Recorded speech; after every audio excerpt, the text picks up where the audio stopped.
صلی علی رسولہ الکریم اما بعد فاعوذ باللہ من الشیطان الرجیم بسم اللہ الرحمن الرحیم الحمد للہ رب العالمین الرحمن الرحیم مالک یوم الدین ایاک نعبد و ایاک نستعین اهدنا الصراط المستقيم صراط الذين أنعمت عليهم غير المغضوب عليهم ولا الضالين آمين رب اشرح لي صدري ويسر لي أمري واحلل عقدة من لساني يفقهوا قولي اللهم ألهمني رشدي وأعذني من شرور نفسي اللهم أرنا الحق حقا وارزقنا اتباعه وأرنا الباطل باطلا وارزقنا اجتنابه آمین یا رب العالمین۔ ہم اللہ تعالیٰ کے نام سے اور اسی کی توفیق اور تائید کے بھروسے پر قرآن حکیم کے سلسلے وار ابتدا سے درس کا سلسلہ شروع کر رہے ہیں۔ یہ قرآن حکیم ہے، لیکن ٹیکنیکل اصطلاح میں جو کتاب اس وقت میرے سامنے ہے اسے مصحف عثمان کہا جاتا ہے رضی اللہ تعالی عنہ، اور چونکہ ہمارے ہاں جمعوں کے خطبوں میں بھی حضرت عثمان رضی اللہ تعالی عنہ کے نام کے ساتھ جامع آیات القرآن کے الفاظ آتے ہیں، اس کی وجہ سے کچھ مغالطے ہیں جو عام طور پر لوگوں کے ذہنوں میں موجود ہیں، اور اس کی بنا پر میں سمجھتا ہوں کہ قرآن حکیم سے ایک غیر شعوری طور پر سوء ظن اور بے اعتمادی کی فضا بھی ہے۔ عام طور پر اس کے معنی یہ سمجھے جاتے ہیں کہ قرآن مجید کو پہلی مرتبہ جمع کیا ہے حضرت عثمان رضی اللہ تعالی عنہ۔ یہ بات بہت بڑا مغالطہ اور بہت بڑی گمراہی کا ذریعہ ہے، اس لیے کہ اس کے معنی یہ ہوئے کہ حضور کے انتقال کے لگ بھگ 15 برس بعد قرآن مجید جمع ہوا۔ ظاہر بات ہے کہ چاہے ہم اپنے اعتقاد کی وجہ سے کچھ نہ کہتے ہیں، تحت الشعور میں اس کی وجہ سے ایک شبہ پیدا ہوتا ہے کہ 15 سال کیا اس صورت میں گزرے یا 12 سال اس صورت میں گزرے کہ قرآن مرتب شکل میں موجود نہ تھا۔ یہ اصل میں ان الفاظ ہی کا پیدا کردہ مغالطہ ہے۔ اس حقیقت کو جان لیجئے کہ قرآن مجید کی ترتیب محمد الرسول اللہ صلی اللہ علیہ وسلم نے مکمل طور پر فرما کر اسے امت کے حوالے کیا۔ یہ وہ بات ہے کہ جس کا وعدہ بالکل ابتدا میں حضور سے اللہ تعالیٰ نے فرمایا تھا، اس لیے کہ جب قرآن مجید کی تنزیل شروع ہوئی تو حضور خصوصی مشقت کے ساتھ اس کو یاد کرنے کی کوشش کرتے تھے۔ اس پر سورہ قیامہ میں وہ آیات ہیں، اللہ تعالیٰ کی رحمت اور شفقت جو ہے اپنے نبی صلی اللہ علیہ وسلم کے لیے وہ جوش میں آئی، اور حضور سے یہ فرمایا گیا کہ لا تحرک بہ لسانک لتعجل بہ ان علینا جمعہ وقرآنہ فاذا قرأناہ فاتبع قرآنہ ثم ان علینا بیانہ۔ اے نبی، آپ اپنی زبان کو تیزی سے حرکت نہ دیں اس قرآن کے ساتھ، لا تحرک بہ لسانک لتعجل بہ، کہ جلدی سے اس کو یاد کر لیں، ان علینا جمعہ وقرآنہ، اس کو جمع کر کے اور پھر اس کو پڑھوا دینا یہ ہمارے ذمہ ہے۔ گویا کہ وہ بوجھ نبی اکرم صلی اللہ علیہ وسلم سے آپ کے ذہن سے اتار دیا گیا کہ کہیں ایسا نہ ہو کہ میں اس قرآن کی کوئی آیت بھول جاؤں۔ اس کی ذمہ داری اللہ تعالی نے لے لی، جیسے کہ قرآن کی ہمیشہ ہمیش کے لیے حفاظت کا ذمہ اللہ نے لیا سورہ ہجر کی اس آیت کے روح سے، انا نحن نزلنا الذکر وانا لہ لحافظون۔ اسی طرح ابتدا ہی میں اس کو جمع کر کے پڑھوا دینا، اس کی ذمہ داری بھی اللہ تعالی نے خود دی۔ چنانچہ ہمیں روایات سے معلوم ہوتا ہے کہ ہر رمضان مبارک میں نبی اکرم صلی اللہ علیہ وسلم اور حضرت جبرائیل علیہ السلام قرآن مجید کا مذاکرہ فرمایا کرتے تھے، اور آپ کی حیات طیبہ کا جو آخری ماہ رمضان مبارک تھا اس میں 2 مرتبہ مذاکرہ۔ پھر یہ کہ ہمیں دور نبوی ہی میں وہ ساری اصطلاحات ملتی ہیں، حزب کی اصطلاح، منزل کی اصطلاح، تو آخر یہ احزاب کیسے بن سکتے تھے اگر قرآن مرتب نہ ہوتا؟ یہ جو ایک خیال ذہنوں میں پیدا ہو گیا ہے، جو اس کی اصل حقیقت ہے اس کو جان لیجئے۔ عہد نبوی میں قرآن مرتب ہو چکا تھا، لیکن کسی ایک کتاب کی صورت میں جسے ما بین الدفتین کہتے ہیں، ایک مجلد کتاب کی صورت میں موجود نہیں۔ آیتیں سورتوں کی شکل میں مرتب ہو چکی تھی، سورتوں کی باہمی ترتیب معین ہو چکی تھی، اسی ترتیب کے ساتھ قرآن مجید کو نمازوں میں پڑھا جاتا تھا۔ رمضان مبارک میں خود حضور حضرت جبرائیل کے ساتھ اسی ترتیب سے اس کا مذاکرہ فرماتے تھے، لیکن یہ کہ کسی یکجا صورت میں ایک مجلد کتاب کی صورت میں قرآن مجید نہیں تھا دور نبوی میں۔ اس کو جمع قرآن کہتے ہیں۔ یہ مرحلہ بھی حضرت عثمان کی رضی اللہ تعالی عنہ عہد خلافت تک ملتوی نہیں ہوا، بلکہ یہ حضرت ابو بکر صدیق رضی اللہ تعالی عنہ کی عہد خلافت میں یہ کام ہو گیا، اس لیے کہ جنگ یمامہ میں بہت سے حفاظ شہید ہو گئے، تو ایک بڑی تشویش پیدا ہوئی۔ قرآن مجید اصل میں یہ جان لیجئے کہ اصل میں تو یہ قرآن ہے لوح محفوظ میں، بل ہوا قرآن مجید فی لوح محفوظ۔ ایک اور جگہ پر کتاب مکنون کہا گیا ہے، انہ لقرآن کریم فی کتاب مکنون لا یمسہ الا المطہرون۔ بہرحال اس کی جو پہلی جمع اور تدوین ہوئی ہے وہ لوگوں کے سینوں میں ہوئی، فی صدور الذین اوتوا العلم۔ اس کے بعد کتابی شکل میں جو اس کی تدوین اور اس کو ایک مجلد کتاب کی صورت میں مرتب کرنے کا کام ہے وہ حضرت ابو بکر صدیق رضی اللہ تعالیٰ عنہ کے عہد خلافت میں ہوا۔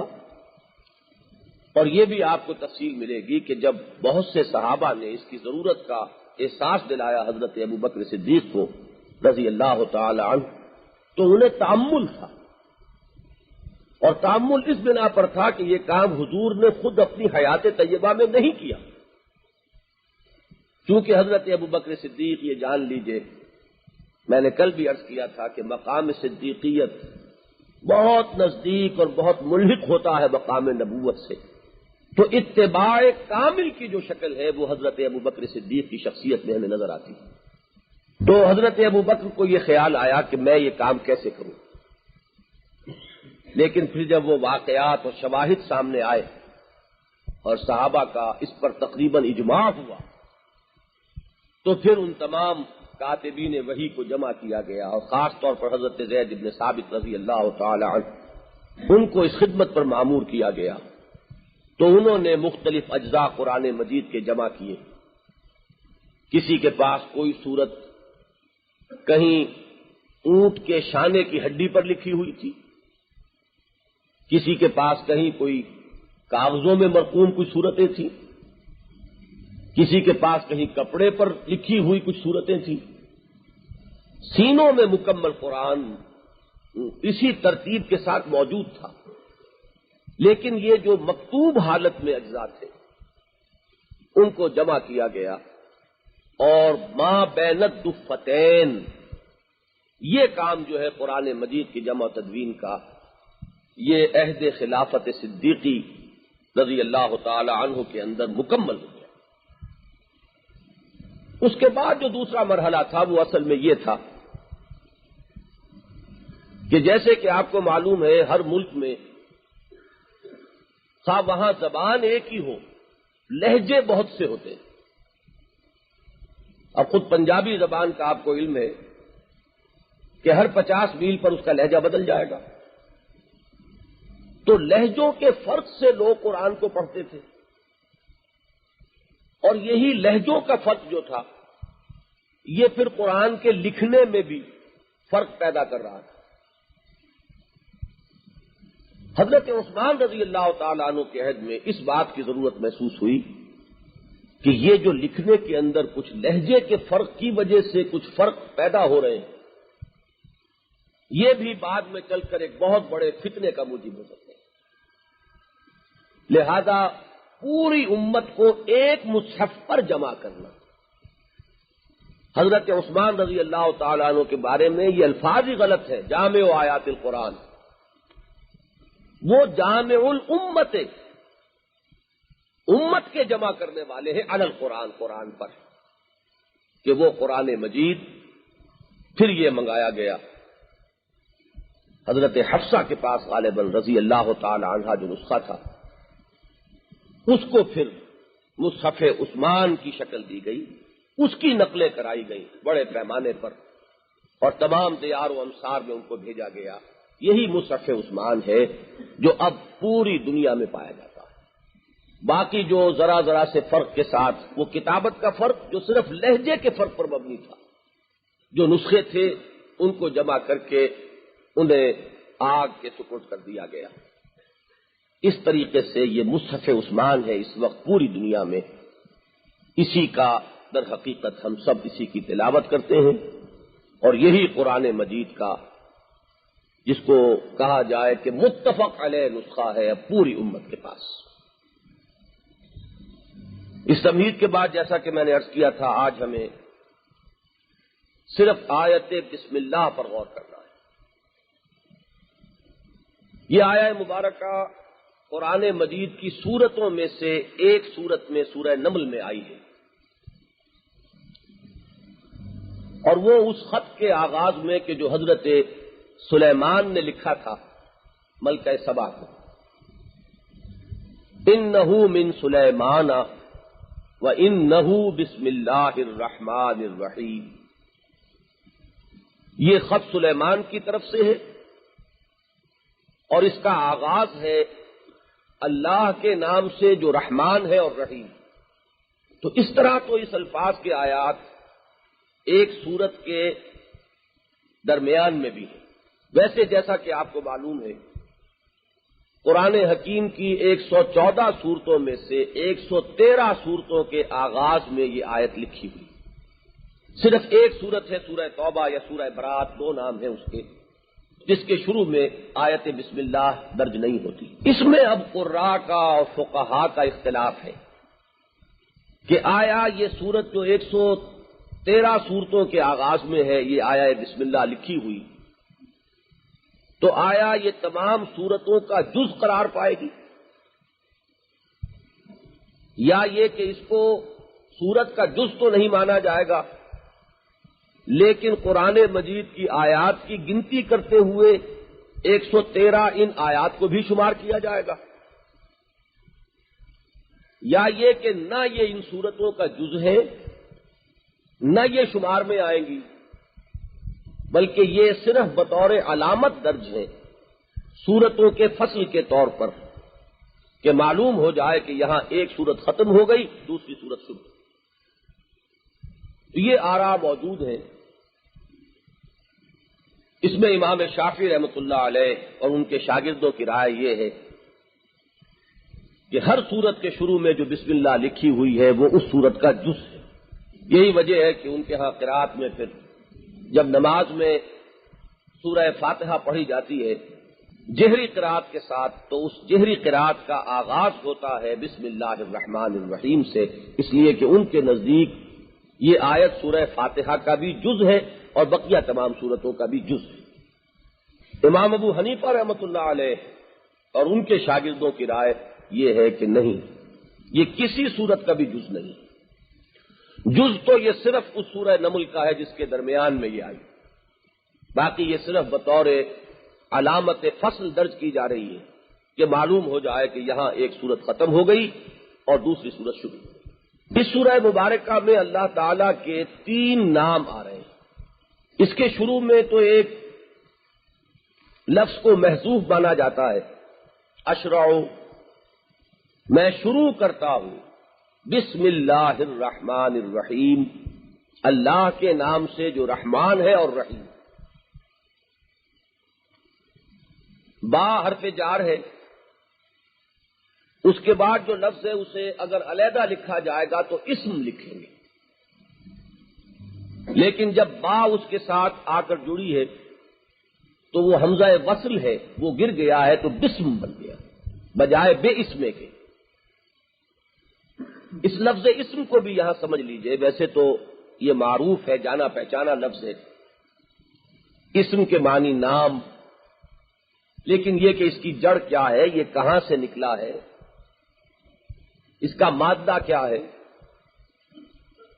اس کا مادہ ہے سین، میم اور واو۔ اسی سے پھر لفظ سما بنا ہے۔ سمون کہتے ہیں بلندی کو، اور سما کے معنی بھی بلندی۔ بلندی چونکہ نمایاں ہوتی ہے،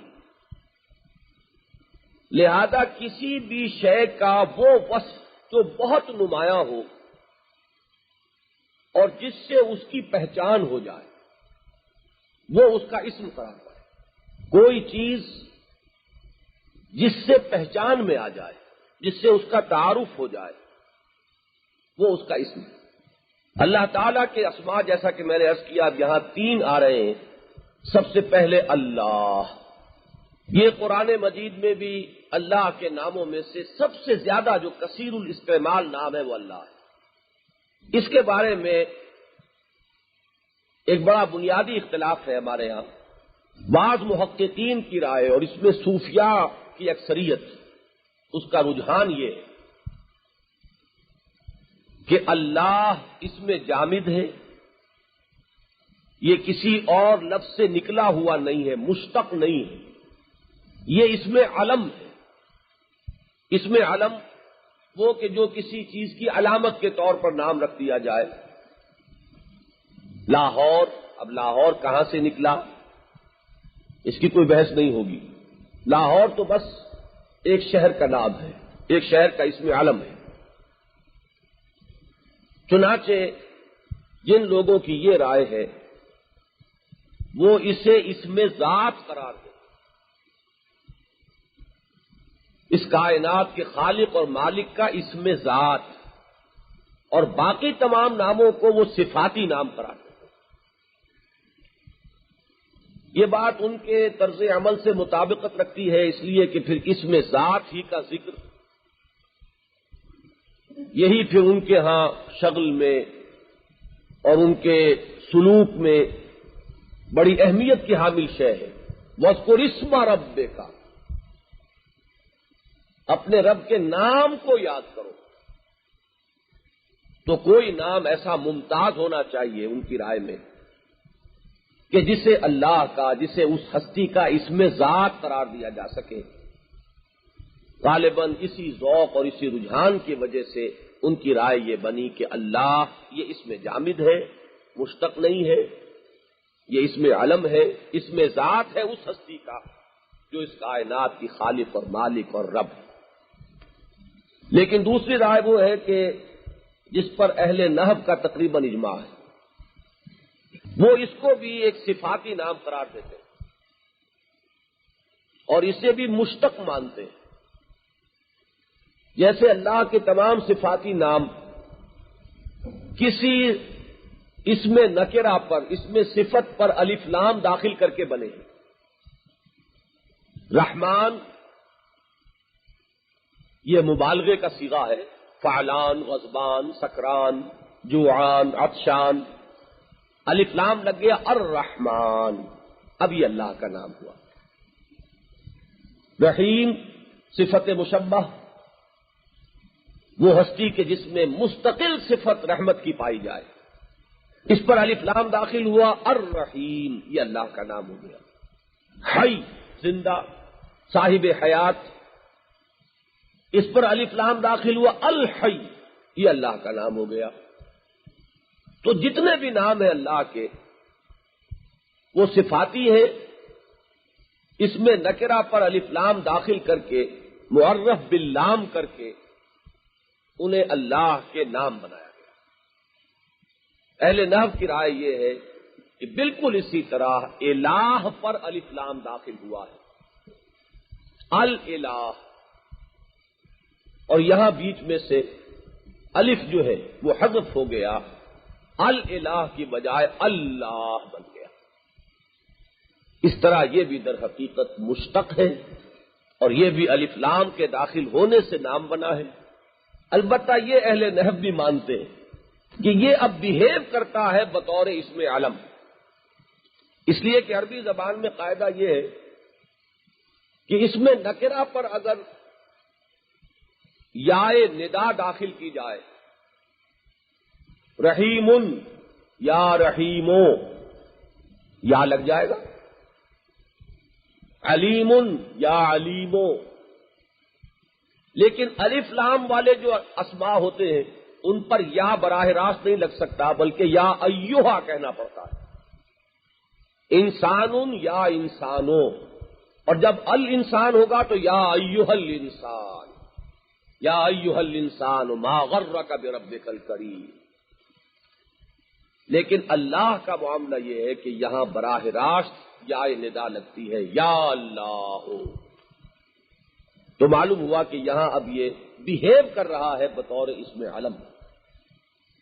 میں یہ سمجھتا ہوں کہ اس طرح ان دونوں رائوں کو جمع کیا جا سکتا ہے کہ محسوس ایسا ہوتا ہے کہ اس لفظ کی اصل تو یہی ہے کہ یہ الہ پر الف لام داخل کر کے بنا، لیکن اب یہ ہر اعتبار سے اللہ کے اسم ذات کی حیثیت اختیار کرتا اور یہ بیہیو کر رہا ہے اسم علم کے طور پر. اس طریقے سے گویا کہ وہ دونوں رائے جمع ہو. اب اگر تو پہلی رائے ہو تو پھر معنی اس کے کوئی ہوں گے ہی نہیں، معنی صرف وہ ذات. لاہور کے کیا معنی؟ لاہور کے معنی ایک شہر ہے جس کا نام لاہور ہے. لیکن اگر دوسری رائے ہے تو پھر معنی کا تعین کرنا پڑے گا کہ اس کا مادہ کیا ہے، یہ نکلا کہاں سے ہے، اور اسی سے پھر متعین ہوگا کہ اس کے معنی کیا ہے. اب یہ عجیب بات ہے کہ اس کے مادہ اشتقاق کے بارے میں بھی متعدد رائے ہیں، اور میرے نزدیک یہ بھی ایک بڑا معجزہ ہے کہ اس مادے کے بنیادی مفہوم میں وہ تمام چیزیں موجود ہیں جو ذات باری تعالی کے ساتھ ایک ذہنی اور نفسیاتی رابطہ اور رشتہ قائم کرنے میں جتنی نسبتیں ہو سکتی ہیں وہ تمام نسبتیں اس مادے کے اصل لغوی مفہوم کے اندر پائی جائیں. چنانچہ تین رائے موجود ہیں. علیہ یا لہو سے ہے، اس کے حروف اصلی الف لام اور ہے ہے، ایک رائے یہ ہوئی. ایک رائے یہ ہے کہ یہ ولاح سے ہے، واو لام اور ہے اس کے حروف اصلیہ ہے. ایک تیسری رائے یہ کہ یہ لاہ یا لوہ سے ہے، لام الف اور ہے اس کے حروف اصلیہ ہے. یہ تین رائے، اور یہ آپ کو معلوم ہے عربی زبان میں یہ تعلیل کا معاملہ بڑا مشکل ہے. یہ حروف علت جو ہے الف واو اور یہ، ان میں بڑا رد و بدل آپس میں ہوتا رہتا ہے. لہذا یہ تینوں رائے موجود ہیں اور ان تینوں کا ذکر کیا امام راغب اصفہانی رحمۃ اللہ علیہ نے. اب ان تینوں مادوں کے کیا مفہوم ہے بنیادی؟ الف لام ہے کا مادہ دو معنی دیتا ہے. علیہ الفصیل و الی امہ، اگر کسی اونٹنی کا دودھ پیتا بچہ ماں سے جدا کر لیا گیا ہو، اسے کہیں آپ نے باندھا ہوا ہو اور کہیں اس کی رسی کھل گئی، اس نے رسی توڑا لی، تو جس طرح وہ لپکتا ہے اپنی ماں کی طرف اور ماں کے بھی تھنوں کی طرف، یہ جو کیفیت ہے یہ الف لام ہے کے مادے کے اندر بنیادی مفہوم کے طور پر شامل. دوسری رائے اس بنیادی مادے کے مفہوم کے بارے میں یہ ہے، علیہا اے تحیرا، متحیر ہو جانا، حیرت زدہ،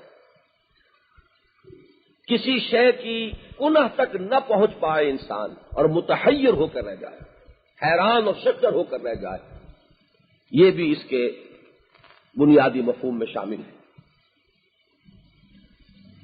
والہ، اس سے لفظ بڑی آسانی سے آپ یاد رکھ سکتے ہیں، والہانہ عشق، یہ اردو میں ہم بولتے ہیں۔ والہ کا جو بنیادی مفہوم ہے وہ کسی کی ذات کی انتہائی محبت، بلکہ وہ کیفیت جیسا کہ میں نے عرض کیا جو والہانہ عشق، یہ ہماری ایک معروف اور جانی پہچانی کیفیت ہے جس کو ہم ان الفاظ کے حوالے سے جانتے ہیں۔ اور لاہ یلوہ کا بنیادی مفہوم ہے، لاہ اے احتجبہ، کسی چیز کا مخفی ہو جانا، چھپ جانا، اوٹ میں ہو جانا، پردے میں ہو جانا، احتجابہ، یہ اس کا بنیادی مفہوم ہے۔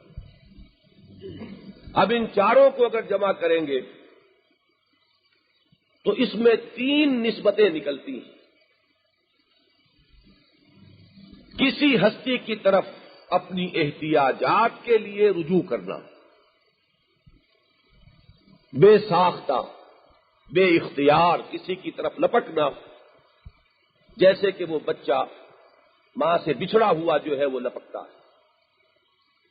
کسی ہستی کی انتہائی محبت دل میں پیدا ہو جانا اور کسی ہستی کے بارے میں متحیر ہو کر رہ جانا، یہ تینوں بنیادی کیفیات سامنے رکھیے۔ اور ابھی میں عرض کروں گا کہ اللہ کے ساتھ یہی 3 نسبتیں ذہنی اور نفسیاتی ممکن ہیں۔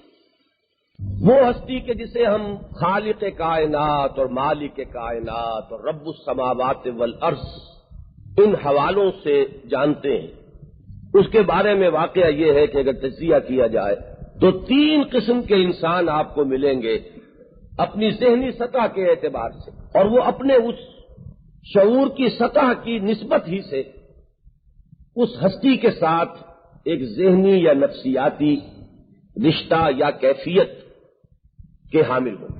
ایک بالکل عوامی سطح ہے، اس سطح پر انسان کے لیے اپنی احتیاجات، اپنی تکالیف، اپنی مصیبتیں، اپنی مشکلات، یہی ہے کہ جس میں انسان لٹاپین ہے، اسی میں وہ مصروف ہے، روزی کے لیے جد و جہد ہے، کوئی حوادث ہے، مصائب ہے، تکالیف ہے، کوئی بیماری آ گئی ہے، کوئی مشکل آ پڑی ہے، کسی مقدمے میں کوئی پھنس گیا ہے۔ عام انسان اس سطح سے بلند نہیں ہو پاتا۔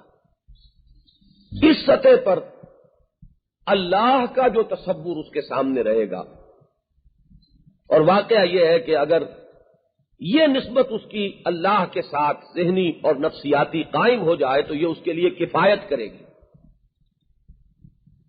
کہ اللہ ہی رازق ہے، وہی روزی رساں ہے، وہی حاجات کا پورا کرنے والا ہے، وہی تکلیف کو دور کرنے والا ہے، وہی پریشانیوں سے نجات دلانے والا ہے۔ وَإِذَا مَرِضْتُ فَهُوَ يَشْفِينِ وَهُوَ يُطْعِمُنِي وَيَسْقِينِ، وہی مجھے کھلاتا ہے، وہی مجھے پلاتا ہے، میں بیمار ہوتا ہوں تو وہی مجھے شفا بخشتا ہے۔ اور اسی کو ذرا ایک دوسرے اعتبار سے کہیے، کوئی روزی رساں نہیں ہے اس کے سوا، کوئی حاجت روا نہیں ہے اس کے سوا، کوئی مشکل کشا نہیں ہے اس کے سوا، کوئی تکلیف دور کرنے والا نہیں ہے اس کے سوا، کوئی شفا دینے والا نہیں ہے اس کے سوا۔ یہ جو ہم کہتے ہیں، اور آپ دیکھیں گے اپنے ہاں کی خواتین کو، بڑی بوڑھیوں کو دوا بچوں کو پلا رہی ہوں گی لیکن ساتھ کہیں گی اللہ کافی، اللہ شافی۔ شفا دوا میں نہیں ہے، شفا اللہ کے اختیار، ایک ذریعے کے طور پر ہم اختیار کر رہے ہیں، لیکن شفا اس میں نہیں۔ لا شافی الا ہو ولا رازق الا ہو، یہ اگر درجہ حاصل ہو گیا ہے تو یہ کافی ہے، کفایت کرتا ہے، اس کی توحید مکمل ہو گئی۔ یہ تو ہے وہ کیفیت جیسے کہ ایک بچہ لپکتا ہے اپنی بھوک مٹانے کے لیے، اس کے اندر اپنی احتیاجات کا اتنا ہی شعور ہے اور وہ اپنی ماں کی طرف لپکتا ہے۔ اس سے ذرا بلند تر سطحیں 2 ہیں۔ ایک بلندر سطح ہے فلاسفہ کی، اہل منطق، علماء. ظاہر بات ہے کہ وہ اس سطح سے بلندر ہیں. وہ غور کرتے ہیں یہ کائنات،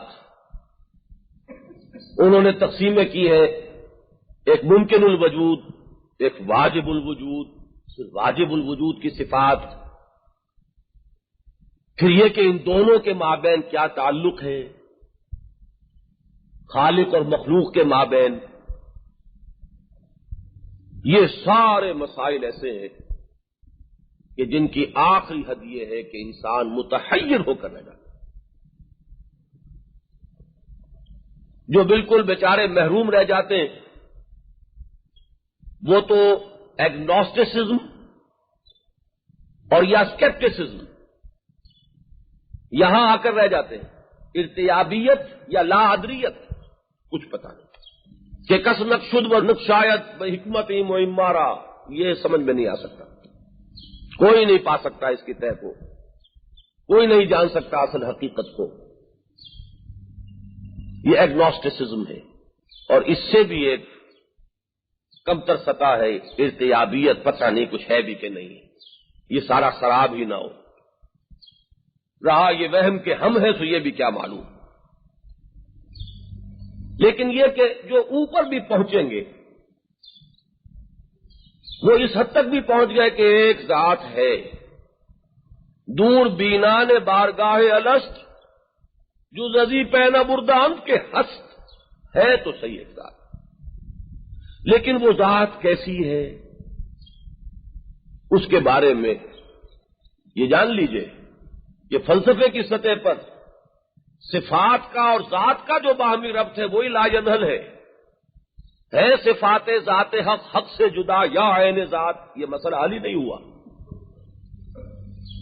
اور ہمارے ہاں اس بات پر پھر آ کر اکتفا کرنی پڑی کہ لا عین ولا غیر. صفات جو ہے وہ نہ عین ذات ہے نہ غیر ذات ہے، تو پھر کیا ہے؟ یہ ہے تحیر. یہ دوسری سطح ہے. تیسری سطح جو ہے بلند ترین، اور میں یہ عرض کیا کرتا ہوں کہ وہ فلسفی بڑا محروم رہے گا کہ جو صوفی نہ بن جائے. اس لیے کہ خالص فلسفہ جو ہے، فلسفہ محض جو ہے، وہ اول تو ارتیابیت پر روک دے گا، ذرا اوپر بڑھے گا تو ایگنوسٹک ہو جائے گا، لا ادریت، اور اوپر جائے گا تو تحیر ہے، اس کے سوا کچھ نہیں. اس لیے کہ وہ ذات جو ہے احتجابہ مخفی ذات ہے، اگرچہ اس کی احتجاب کی شان، مجھے الفاظ یاد آ رہے ہیں امام فخر الدین رازی رحمۃ اللہ علیہ کے، فسبحان الذی احتجب بشدت ظہورہ، پاک ہے وہ ذات جو چھپ گئی ہے اپنے ظہور کی شدت کے پردے میں. شدت ظہور اتنا ہے کہ وہ ایک پردہ بن گیا ہے اور وہ ذات اس پردے کے اندر چھپ گئی. جیسے کہ بہت تیز روشنی ہو تو آپ کی آنکھیں چندھی آ جاتی ہیں اور آپ کو اندھیرا محسوس ہوگا، آپ کچھ دیکھ نہیں سکیں گے. تو وہ محتجب تو ہے، لیکن سبحان الذی احتجب بشدت ظہورہ، اپنے شدت ظہور کی وجہ سے، هو الظاہر والباطن، هو الاول والآخر والظاہر والباطن، الظاہر بھی وہی ہے اور الباطن بھی وہی. بہرحال یہ ہے وہ دوسری سطح. اور تیسری سطح پھر یہ ہے کہ انسان کے دل میں ایک والہانہ محبت پیدا ہو. اللہ تعالی کے ساتھ یہ محبت کا رشتہ جب پیدا ہو جاتا ہے، اور محبت بھی وہ جسے قرآن سورہ بقرہ ہی میں بیان کر رہا ہے کہ والذین آمنوا اشد حبا للہ، وہ ہستی وہ ہے کہ جو سب سے بڑھ کر محبوب ہو، جس کی محبت سب سے بڑھ کر قلب پر قبضہ کر لے، مستولی ہو جائے، چھا جائے، وہ ہستی اللہ. تو اب یہ تین سطحیں ہیں اور تین ہی نسبتیں ہو سکتی ہیں. اور لفظ اللہ کو اگر الہ پر الف لام داخل ہو کر مانا جائے کہ یہ لفظ بنا ہے تو اس کے اندر یہ تینوں مفہوم شامل ہیں. بسم اللہ الرحمن الرحیم. بقیہ دو اسماء جو ہیں ان کے بارے میں کوئی اختلاف نہیں کہ وہ صفاتی ہیں، الرحمن بھی اور الرحیم بھی. اب ذرا ان کی طرف متوجہ ہو. دونوں کا مادہ ہے رحمت، لیکن رحمت کی یہ دو مختلف شانیں ہیں جو دو الفاظ میں آ رہی ہیں. اس میں ذرا کچھ لوگوں کو دقتیں بھی ہوئی ہیں، کچھ ذہین لوگوں نے اپنی ذہانت اور فطانت کی جولانگاہ بھی بنایا ہے، بڑے بڑے نکتے اس میں نکلے ہیں. بنیادی طور پر یہ جان لیجئے، جیسا کہ میں ابھی عرض کر رہا تھا، کہ فعلان کا وزن عربی زبان میں آتا ہے مبالغے کے صیغے کے طور پر، اور اس میں کسی کیفیت کی شدت، اس کا جوش و خروش اور اس کی ایک ہیجانی کیفیت کا نقشہ سامنے آتا ہے. اب یہ ہیجان جو ہے یہ بھی فعلان کے وزن پر ہے.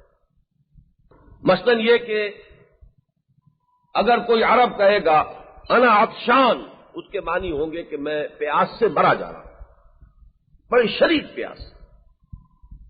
غضبان، یہ قرآن مجید میں لفظ آیا ہے حضرت موسیٰ علیہ السلام کی اس کیفیت کو ظاہر کرنے کے لیے کہ جو آپ پر طاری ہوئی جب آپ نے آ کر کوہ طور سے واپس یہ دیکھا کہ قوم بچڑے کی پرستش میں مبتلا ہو گئی. غضبان اسفا، انتہائی غضبناک. اور حضرت موسیٰ علیہ السلام جو ہے وہ آپ کو معلوم ہے کہ بڑی جلالی طبیعت کے آدمی تھے، تو ان کا مزاج جلالی اور پھر اس میں غضبان کی کیفیت. تو اس وزن پر جب لفظ آیا رحمان، تو اس میں اللہ کی رحمت کی ایک شان سامنے آ رہی ہے، جس کو ہم یوں تعبیر کر سکتے ہیں کہ جیسے ٹھاٹھے مارتا ہوا سمندر، اونچی اونچی لہریں اٹھ رہی ہیں، تموج ہو جس میں ہیجانی کیفیت ہو. اللہ کی رحمت کی وہ شان لفظ رحمان میں. البتہ اس میں ایک نقطہ اور بھی ہے، اس کیفیت میں چونکہ دوام نہیں ہوتا، اس قسم کی کیفیت آتی ہے اور چلی جاتی ہے، لہذا اس میں کچھ عارضی ہونے کی ایک معاملہ بھی پایا جاتا ہے جو دوام اور استمرار کی ضد ہے. جوش آیا لیکن یہ ہمیشہ نہیں رہتا، وہ پھر ختم ہو جاتا ہے. غضب ناکی کی کیفیت طاری ہوئی لیکن اس میں دوام نہیں ہوتا، وہ زائل بھی ہو جاتی ہے. تو ان دونوں چیزوں کو ذہن میں رکھیے، پھر میں مختلف آراء آپ کے سامنے رکھوں گا. جبکہ فعیل کا وزن جو ہے عربی زبان میں وہ آتا ہے کسی صفت کے دوام اور استمرار اور پائیداری کو ظاہر کرنے، جو اس میں استقلال ہو، وہ صفت مستقل طور پر اس موصوف میں موجود ہو. اب ان دونوں کو سامنے رکھ کر علماء نے، محققین نے کچھ رائے دی. چنانچہ عام طور پر تو آپ کو ایک لفظ ملے گا رحمان الدنیا و رحیم الآخرہ. اللہ تعالیٰ کی صفت رحمانیت کی نسبت کی گئی دنیا کی طرف، کیونکہ دنیا عارضی، اور صفت رحیمیت یا شان رحیمیت کہیے اس کو منسوب کیا گیا آخرت کی طرف کہ وہ دائم ہے، وہ باقی رہنے والی ہے. والآخرۃ خیر وابقی، یہ اس وجہ سے کہ فعلان کے اندر ایک عارضی پن کی کیفیت ہوتی ہے جبکہ فعیل میں دوام اور استمرار ہے. تو یہ تو آپ کو عام طور پر مصحف میں ملے گا، تراجم میں یا حواشی میں، رحمان الدنیا و رحیم الآخرہ.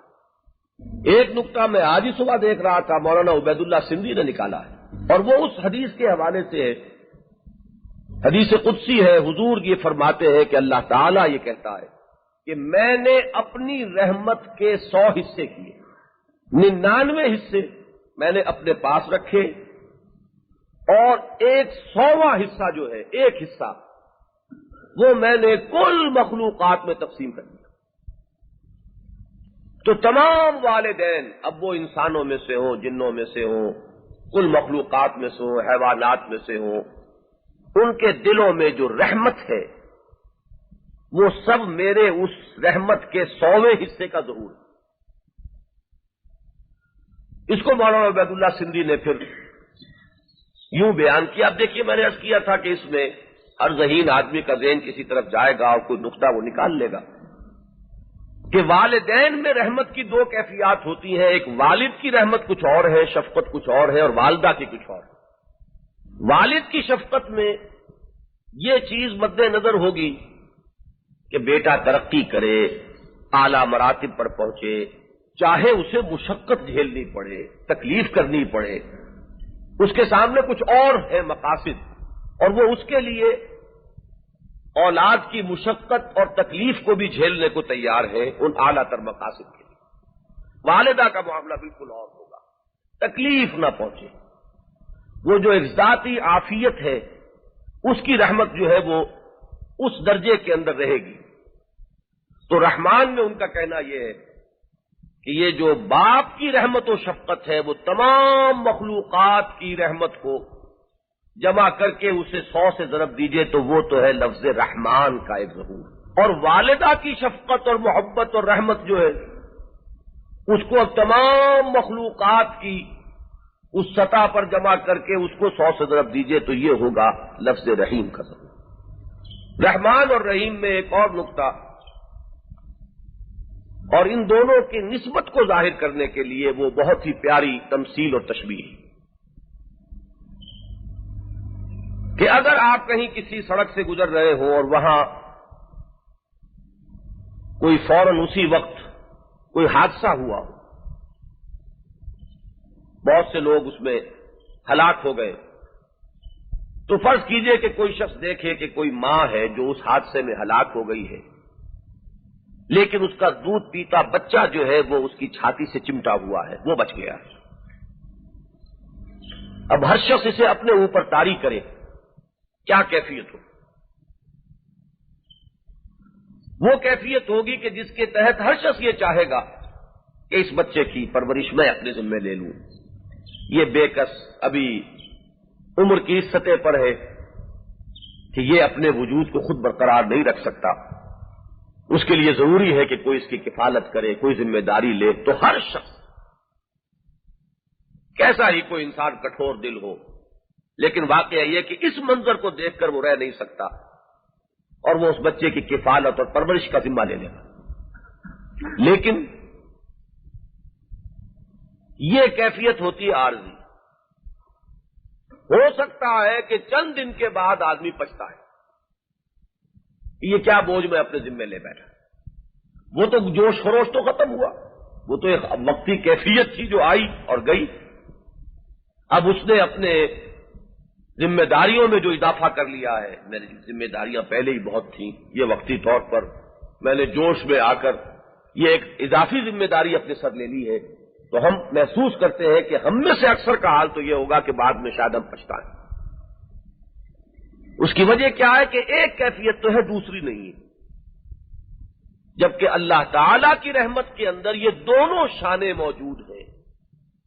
وہ ہیجان والی شان بھی ہے، اور یہ جان لیجئے کہ اس کے اندر وہ عارضی پنے والا جن کو احساس ہوا ہے وہ میری ناچیز رائے میں مغالطہ ہے. اللہ کی تمام شانیں مستقل بالذات ہیں، پائیدار ہیں. رحمت خداوندی کی یہ دونوں شانیں بیک وقت ہیں. ہمارے اندر تو کبھی کسی شان کا کوئی ہلکا سا کوئی پرتاؤ آ گیا تو ہمیں کچھ سمجھنے میں اس سے مدد مل جاتی ہے، صرف اس لیے. ورنہ یہ ہے کہ ہم تو واقعتاً کسی شے کے دوام اور استمرار کا تصور بھی نہیں کر سکتے. پھر یہ کہ اللہ تعالی کی قدرت، کتنی قدرت یہ ہمارے تخیل سے، ہماری قوت واہمہ سے بعید. لیکن یہ کہ کچھ کیفیات جو وارد ہوتی ہیں ان کے حوالے سے ہم کچھ سمجھ سکتے ہیں ان کیفیات کو، ان صفات باری تعالی کی. تو اس کے لیے کچھ تمثیلیں مفید ہیں اور مبید ہیں، لیکن یہ کہ بتمام و کمال ہم ان پر قیاس نہیں کر سکتے. اللہ کی رحمانیت مستقل ہے اور اللہ کی رحیمیت بھی مستقل ہے. یہ دونوں شانیں ہمیشہ ہیں، ہر وقت ہیں، بیک وقت موجود ہیں. اس میں ایک نقطہ پھر اور ہے کہ تخلیق کو مانا گیا ہے اللہ تعالی کی صفت رحمانیت کا مظہر، اور ربوبیت کو مانا گیا ہے اللہ کی صفت رحیمیت کا مظہر۔ اللہ تعالی نے اس کائنات کو تخلیق فرمایا اپنی رحمانیت کے جوش میں، اور اس کی مستقل ربوبیت فرما رہا ہے۔ یہ پرورش، اس کی نگہداشت، اس کی تربیت، یہ اس کی صفت رحیمیت کا ثمرہ ہے۔ بہرحال ان دونوں ناموں کو اپنے سامنے رکھیے اور اس پر اضافہ کیجئے اللہ کے نام نامی اور اس میں گرامی اللہ کا، جسے اس میں ذات مانا گیا ہے۔ تو اب آخری بات آج کے درس میں جو قابل توجہ ہے وہ یہ ہے کہ قرآن مجید اس ہستی کا تعارف کن الفاظ میں کرا رہا ہے۔